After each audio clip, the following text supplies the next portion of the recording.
I really came in here really like, dang it, Ben, like, what the frick, just like upset, just really upset. And then my heart kind of just broke for him, because I was just like, yeah, like, of course, he's human at the end of the day. Like, aside from being a pastor and all of the things, it's like we all fall short, right? So I commend you for actually being honest, and it's probably just as, I don't want to say embarrassing, but just as like, to hear somebody else have to be like, yo, this is what I saw you do this is what I saw, and then for you to own up to it and said, yes, I did this, I'm getting help, I know what I did, I know that I should have adjusted sooner, because those were the things that at least I was battling with when it was brought to me. It was like, well, why wasn't it addressed?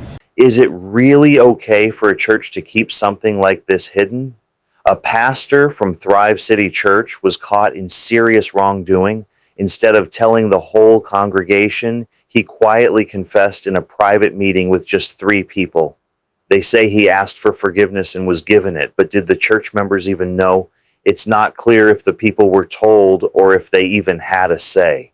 Now that the secret meeting has leaked, everyone's wondering, how can there be true forgiveness without honesty and openness? Here is the leaked recording, where the pastor shamelessly confesses behind closed doors, instead of standing before the congregation and owning up to what happened.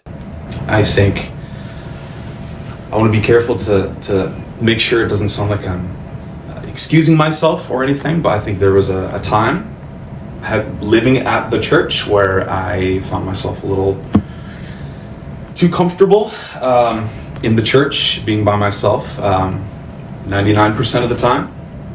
And I had a moment that was incredibly inappropriate in the context of work and where I was. And I remember sitting at my desk and just to kind of say how it is, touching myself, seeking self-pleasure, if it will.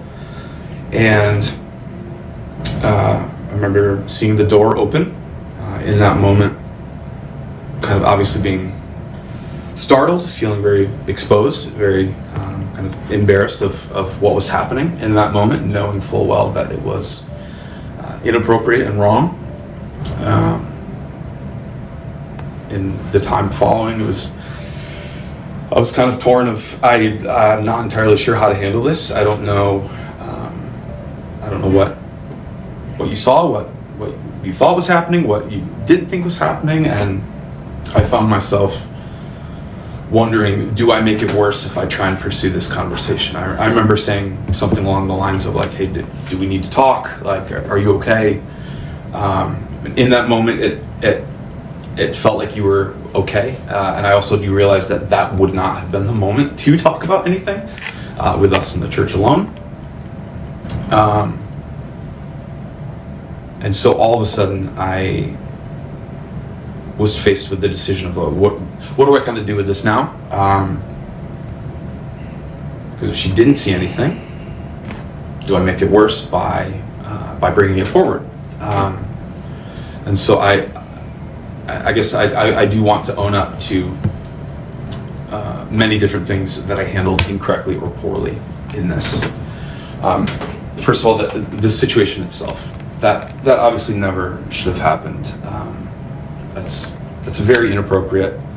I would never want a member of my congregation to have to go through something like that. And I firstly apologize for you having to, first of all, walk in on something like that and then carry it this long. And secondly, I failed from a pastoral perspective in caring. It's okay. In caring for your heart, in what that must have been like, carrying that. Like, it's one thing to say, hey, I did something stupid.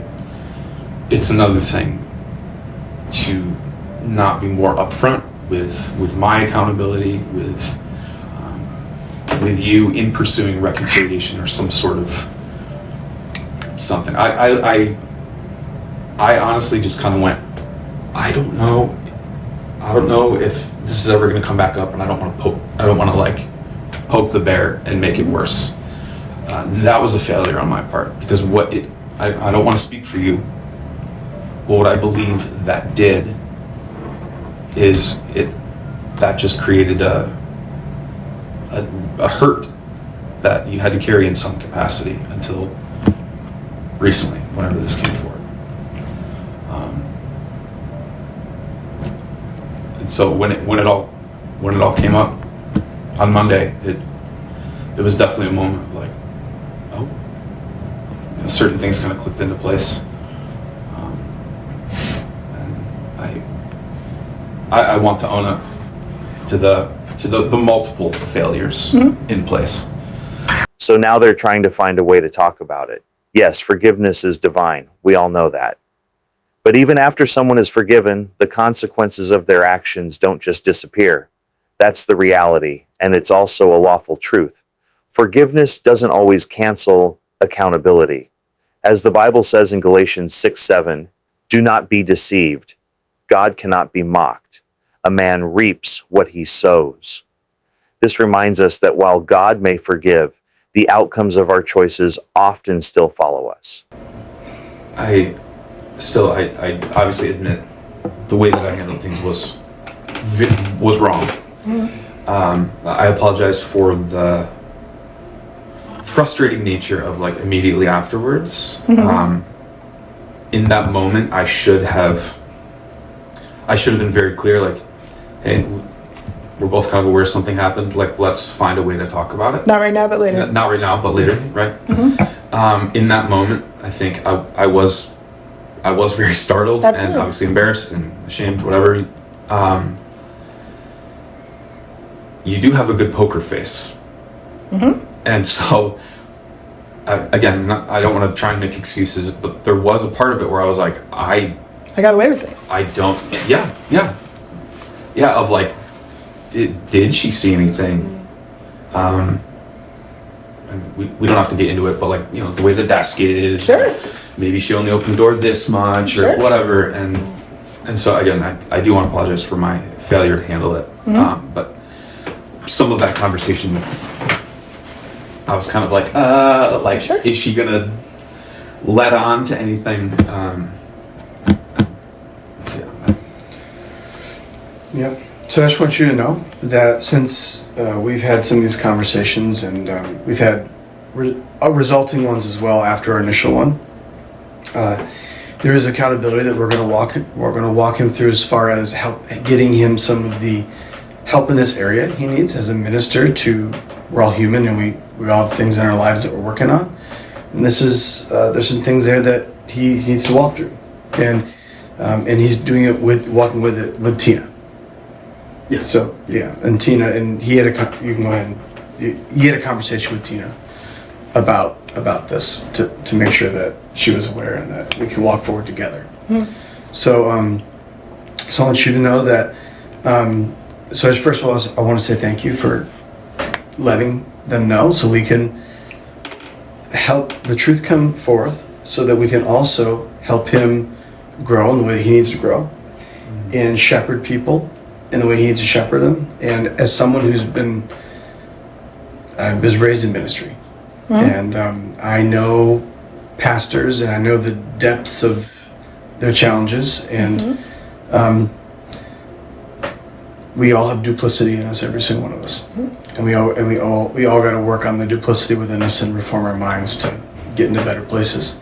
The key is that we radically own that duplicity, especially if it affects somebody else, which I believe we've seen from Pastor Ben. Do you feel like you've heard him own what he did? Yeah. Okay. And then also make decisions and commitments to moving forward to working on those things so we can become more whole. It's really something, isn't it? A pastor, someone who should be guiding and teaching others, is now the one needing advice.